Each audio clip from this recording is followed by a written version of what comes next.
Hello everyone, welcome to my channel only sociology.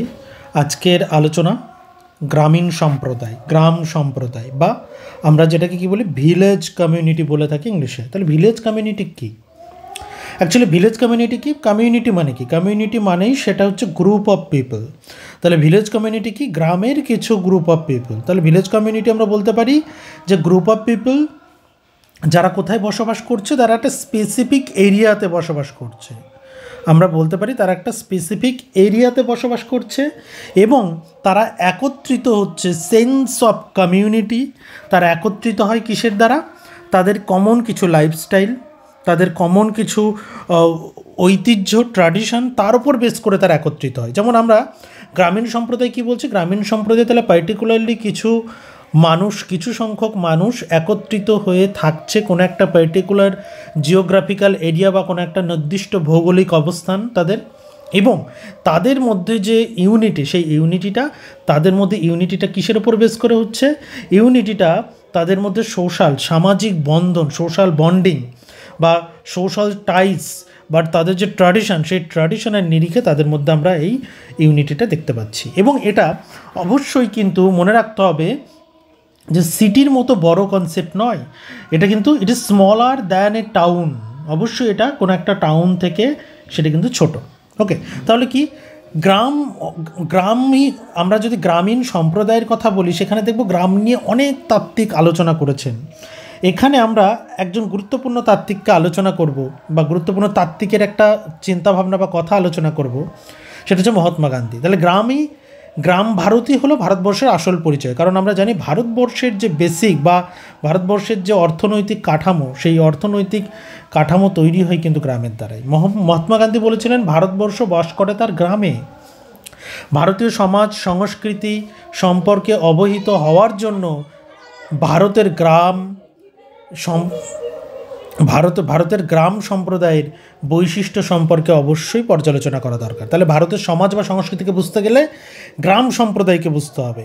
গ্রামকে না বুঝলে ভারতের সম্প্রদায়কে, ভারতের সমাজ বা সংস্কৃতিকে বোঝা সম্ভব নয়। ভারতের গ্রাম সমাজ বেশ কিছু অনন্য বৈশিষ্ট্যের অধিকারী।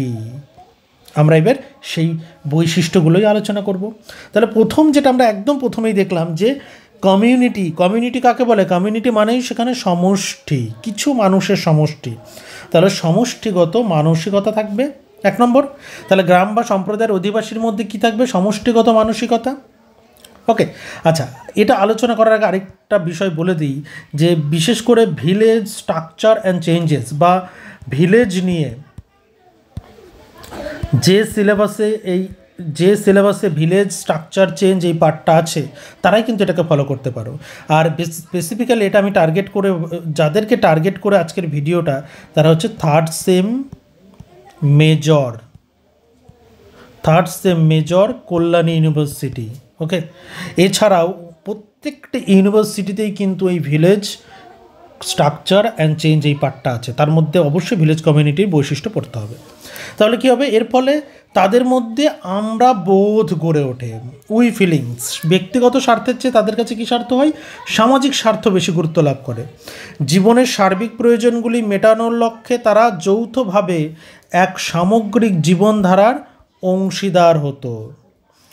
আমোদ অনুষ্ঠান, ধর্মীয় অনুষ্ঠানে যেমন তারা যৌথভাবে অংশগ্রহণ করতো, আবার একই সাথে নানা প্রাকৃতিক বিপর্যয়, যেমন খরা হলে, বন্যা হলে, আকাল, মহামারীর সময়ে মানুষ কিন্তু একসঙ্গে মোকাবিলা করতো। তার ফলে কি? এই যে সমষ্টিগত মানসিকতা, গ্রাম সম্প্রদায় মানে তাদের মধ্যে কিন্তু একটা সমষ্টিগত মানসিকতা বর্তমান। দ্বিতীয় যেটা, প্রকৃতির সঙ্গে কন্ট্যাক্ট উইথ নেচার। কারণ গ্রাম জীবন মানেই কিন্তু প্রকৃতি নির্ভরতা সেখানে অনেকটা বেশি। পুকুর, নদী, গাছপালা, পশু পাখি, সমগ্র প্রাকৃতিক জীবনের সঙ্গে গ্রামের মানুষের একটা সম্পর্ক ঘনিষ্ঠ থাকে। যেমন বৃষ্টি নির্ভর সেচ, ঋতু বৈচিত্র্যের ওপর তাদের কৃষিকাজ জীবিকা নির্ভর করে, তাই না? বৃষ্টি হলে তারা সেই ঋতু অনুযায়ী বা বৃষ্টি হলে তারা সেই ধরনের কাজকর্ম বা সেই ধরনের তারা চাষবাস বা সেই ধরনের কৃষিকাজ কিন্তু করতে পারে। এছাড়াও আছে কি? পশুপালন, মাছ ধরা, পশু শিকার, এগুলো প্রত্যেকটা নেচারের সঙ্গে, মানে ভিলেজ কমিউনিটি কিন্তু নেচারের সঙ্গে খুব ক্লোজ, তাদের নেচারের সঙ্গে কানেকশনটা খুব ক্লোজ। আচ্ছা, নাম্বার 3, স্বল্প সংখ্যক, গ্রামে জনসংখ্যা অপেক্ষাকৃত কম, গ্রামে জনঘনত্ব শহরের তুলনায় কম, জীবন ধারণের জন্য কৃষিকাজ পশুপালনের জন্য অনেক বেশি জমি দরকার, সেই কারণে শহরের তুলনায় বসতবাড়ির সংখ্যা গ্রামে অনেক কম। তাহলে কি এই জমি কী করে, জমি তারা চাষের কাজে ব্যবহার করে। ওকে, চল তাহলে গেল, এই হলো 3টে গুরুত্বপূর্ণ বৈশিষ্ট্য। এছাড়াও বলে রাখি, যারা আমাদের প্রতিটি semester all same, all university, যে কোনো ইউনিভার্সিটির যে কোনো সেমিস্টারের নোটস, সোশিওলজি নোটস আমাদের কাছে অ্যাভেলেবেল আছে। তোমরা যদি ইন্টারেস্টেড থাকো, নিচের দেওয়া নম্বর দেখো, ফুল স্টাডি মেটেরিয়ালসের জন্য তোমরা এই নম্বরে হোয়াটসঅ্যাপ করে বাকি ডিটেলস জেনে নিতে পারো। কারণ সেমিস্টার অনুযায়ী, পেপার অনুযায়ী প্রত্যেকটি নোটসের দামের যে ডিফারেন্স সেটা কিন্তু থাকে। তো সেই কারণে আমি প্রাইসটা বলছি না, তোমরা এখানে এই নম্বরে তোমাদের কোন সেমের মেজর না মাইনর নোটস লাগবে, কটি পেপার লাগবে মেনশন করলেই তোমরা প্রাইসটা জেনে যেতে পারবে। ওকে, চল 4 নম্বর যেটা আছে, কৃষিভিত্তিক পেশা। কৃষিভিত্তিক পেশা, কারণ আমরা জানি যে গ্রামীণ সম্প্রদায়, ভারতবর্ষে গ্রামগুলির প্রধান জীবিকা নির্বাহতা বা প্রধান তাদের বৃত্তি কি, প্রধান জীবিকা কি, কৃষিকাজ। প্রায় সব অধিবাসী প্রত্যক্ষ বা পরোক্ষভাবে কৃষি বা কৃষিভিত্তিক কাজের সঙ্গে যুক্ত। এছাড়াও তাঁতি, কামার, কুমোর, মুচি প্রভৃতি পেশাজীবী মানুষও গ্রামে দেখতে পাওয়া যায়।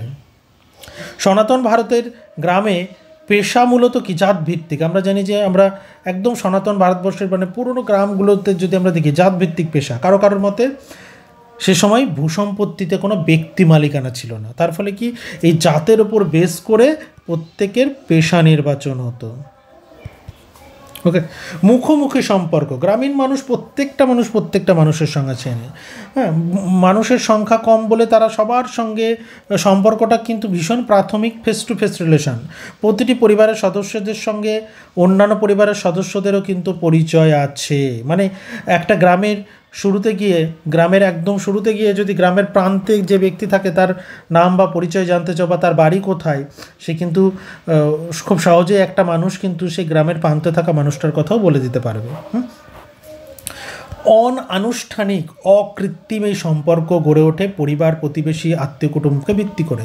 এগুলো কোনো আনুষ্ঠানিক ফর্মাল রিলেশন নয়, ভীষণ ইনফর্মাল রিলেশন। ওকে,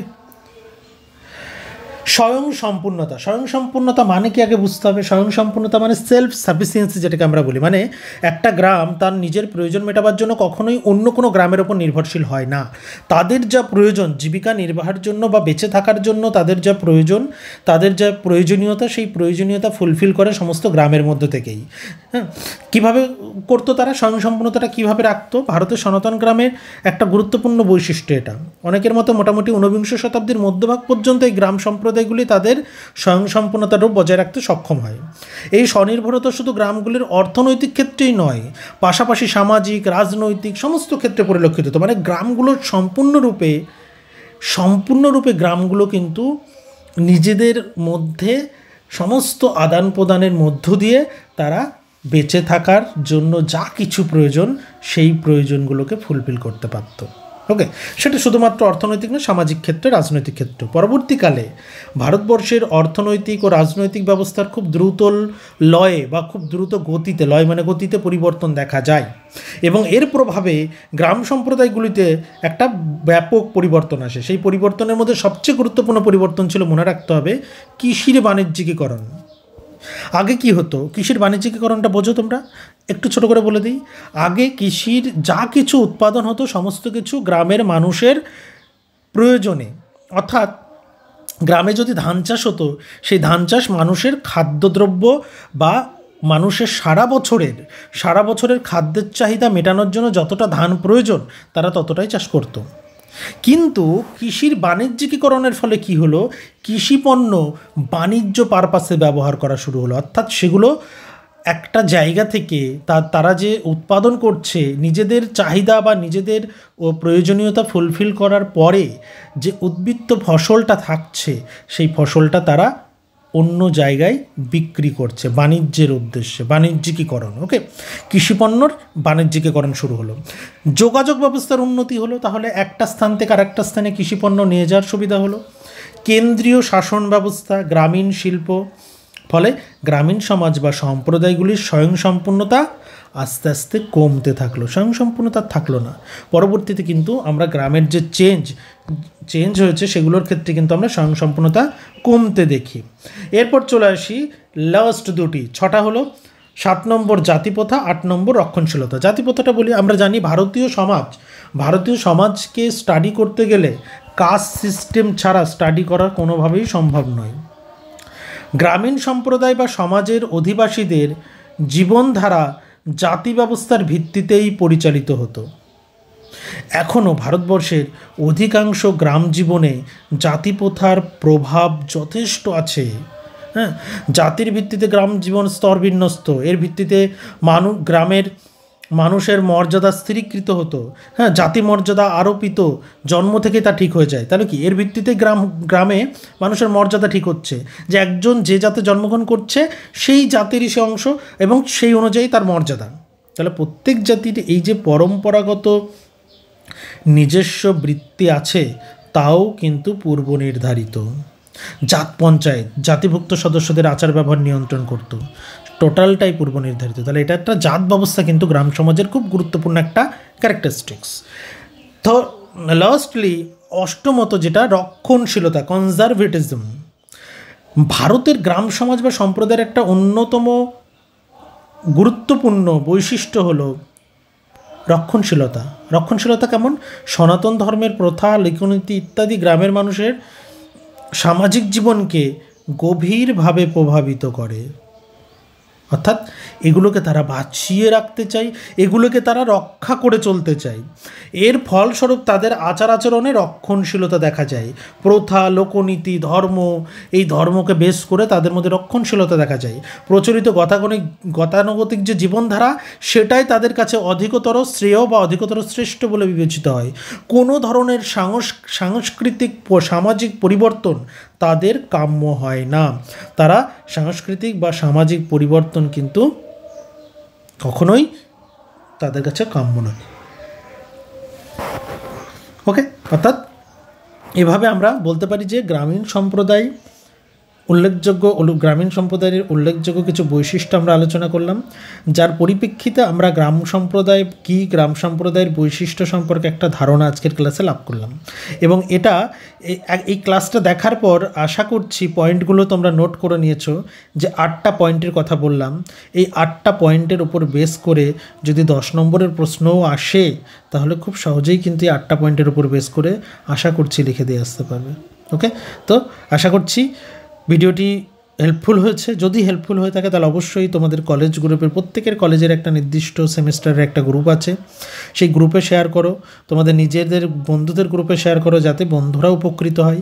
যদি ভালো লাগে একটা লাইক এবং কমেন্ট করে জানিও যে স্যার ভালো লাগলো, পরবর্তী ভিডিও কী টপিক তোমার প্রয়োজন, বা এই ভিলেজ স্ট্রাকচার এবং চেঞ্জের এই চ্যাপ্টার থেকে তোমাদের কী টপিক প্রয়োজন, বা অন্যান্য কোনো হেল্প যদি প্রয়োজন হয় সেটা কমেন্ট বক্স খোলা আছে, কমেন্ট বক্সটা অবশ্যই কমেন্ট করে জানিও। এবং হোয়াটসঅ্যাপ নম্বর দেওয়া রয়েছে, দেখো তো হোয়াটসঅ্যাপ নম্বর, সেখানে তোমরা যদি ফুল স্টাডি ম্যাট চাও এই নম্বরেও তোমরা কিন্তু কন্ট্যাক্ট করে নিতে পারো। আমি এটা বলেই দিলাম যে কল্যাণ ইউনিভার্সিটির সোশিওলজির 3rd সেমিস্টারের ইন্ডিয়ান সোসাইটির পার্সপেক্টিভ এই ভিডিওটি, কিন্তু অন্যান্য সেমিস্টারের বা অন্যান্য ইউনিভার্সিটির যে কোনো সেমিস্টারে ভিলেজ স্ট্রাকচার চেঞ্জের এই পার্টটা থাকলেই তোমরা এটাকে ফলো করতে পারবে। ওকে, আশা করছি ভালো লাগলো। দেখা হচ্ছে পরের ভিডিওতে।